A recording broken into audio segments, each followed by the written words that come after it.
ঈদের ছুটিতে কক্সবাজার সমুদ্র সৈকত এখন পর্যটকদের মিলন মেলা। বিস্তারিত জানাতে সরাসরি সেখান থেকে যুক্ত হচ্ছেন সহকর্মী সিয়াম সোহেল। সিয়াম, কক্সবাজারে আজকের চিত্র কেমন দেখছেন, একই সাথে নিরাপত্তা ব্যবস্থা সম্পর্কে আমাদের জানাবেন।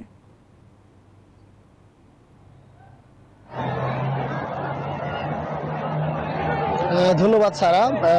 পর্যটকদের মিলন মেলা আপনি যেমনটি বলছিলেন, আসলেই মিলন মেলা। এখানে আমরা যেমনটি দেখছি, কক্সবাজার সমুদ্র সৈকতে একেবারে যতটুক চোখ যায় ততটুকুই পর্যটকের যে আনাগোনা সেটি দেখানোর চেষ্টা করব।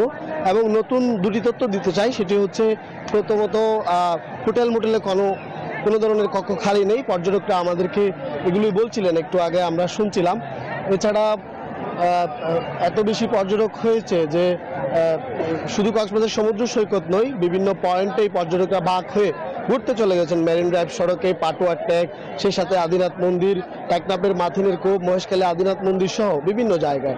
এবং এছাড়া ভ্রমণ পিপাসু যেসব মানুষ আসছে তারা কক্সবাজার থেকে শুটকি কেনার জন্য নাজিরাট ট্যাগ যে শুটকি মহল আছে সেখানেও ভিড় জমিয়েছে।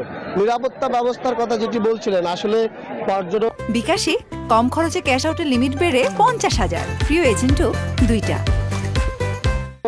সেলে যারা দায়িত্বরত আছেন, পুলিশ প্রশাসন যারা আছে, সমন্বিতভাবে উদ্যোগ নিয়ে তারা ঘন্টা পরপরই তারা আসলে নিরাপত্তা ব্যবস্থা জোরদার করার চেষ্টা করছেন।